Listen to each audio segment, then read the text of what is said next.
Jeanty, an absolute monster, obviously from his Boise State days, but early first quarter here. Gets the pass out of the backfield and go to work, young man. Just absorbing contact. It's fine, but he would be a bit of pain and head to the medical tent. Later in the first game, tied at 3, he's back in, and he's back to work. The shoulder seems fine. 13-yard gain, keeping the drive alive for Vegas.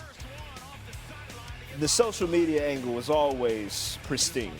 That download just reminds you of just how fast these cats are moving. Early second quarter, same score. Raiders at the 1. Jeanty hits pay dirt. 33 yards on the day. First touchdown of the preseason to go along with it. Niners would win.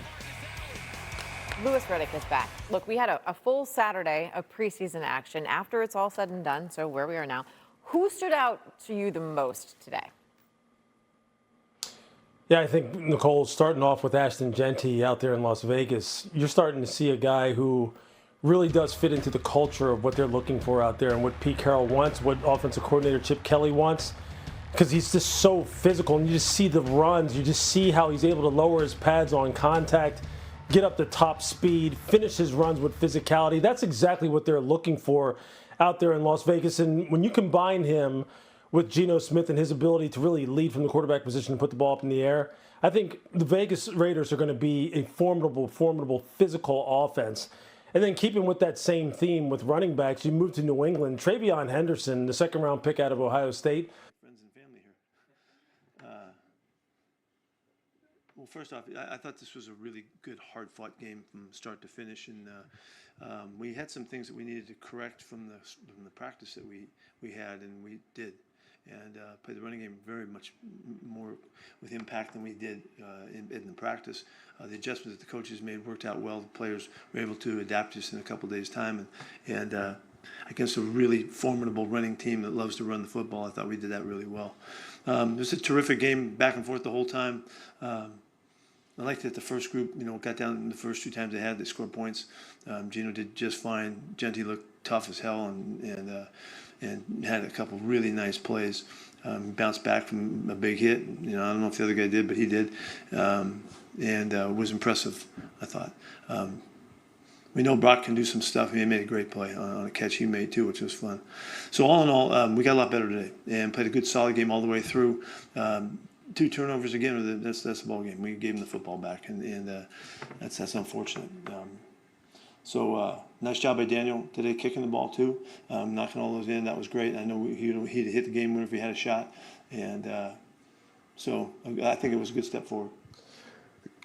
Pete, going back to Ashton Jeanty, that 3rd and 5 where you ran the ball to him it wasn't in the red zone, but it was on their side of the field, and he gets 7 yards. When you can confidently hand it off on a 3rd and 5 down there, and you can get 7 yards, what does that do for the play callers, the offense, and the confidence? Yeah, it's certainly, Chip had to call it, and he called it, giving him a chance, believing that he could do it, and that the guys up front could take advantage. They're in pass rush modes right there, and so you have to adjust your blocking. But we did a really nice job. But the way he hits the line of scrimmage, he gives you a feel, and I was really fired up about that. And everybody was on the sidelines as well. Got his first touchdown, the whole thing. So, but that helps us all. Yeah.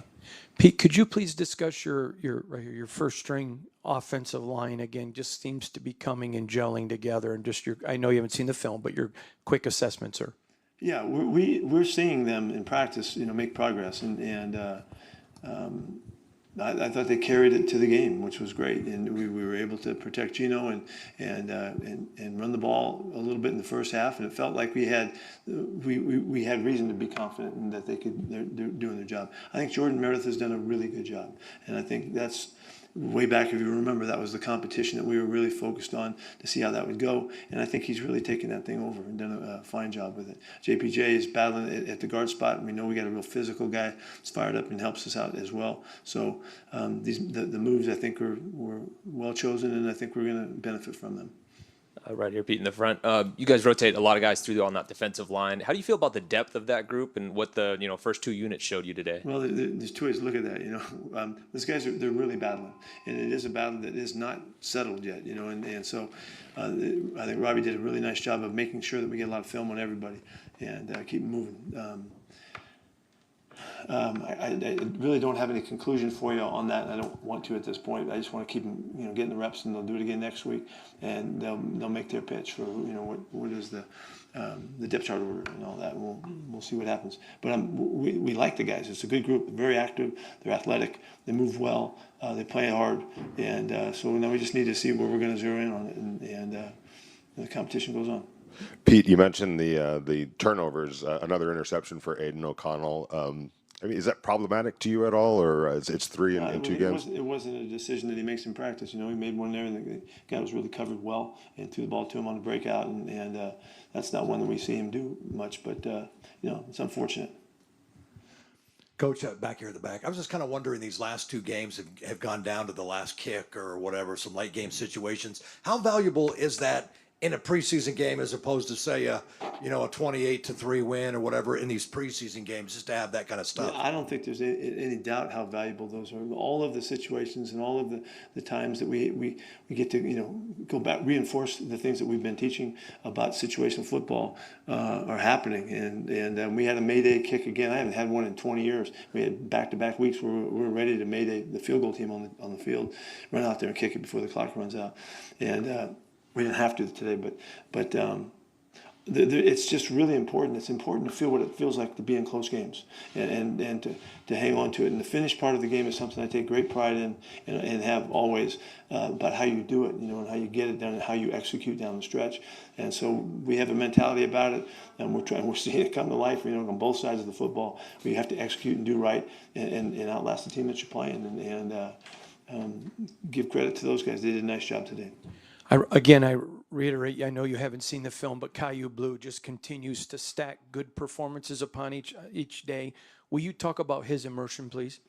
Yeah, no, I can't give you much on what happened in the game today until I see the film, but he's had about 10 days now of really competitive practices and played well against the Niners, played well last week. He's just making a real bid for the playing time. And so it's like, we didn't see that in the springtime, and we didn't see it even in early camp. And then it's like the switch went on, and he's taken off with it. I'm really fired up for him. That's those kinds of stories I love to see guys come out of a backup situation and then work their way through it and start to make a statement. We started him today, and we thought he deserved to start today, and I wanted to see what he looked like with the first group out there. And again, I don't know how he played, but I think you're telling me that he did okay. The first team offense obviously didn't play a whole lot, but 2 deep shots to Dante Thornton, one that was pretty close to happening. Is it a positive just to get that on film so that other teams? No, positive is when you catch it. Yeah, true. Yeah, but we're trying. We're trying to get a feel for him. Gino's trying to sync it up and get right. We didn't quite match it up right.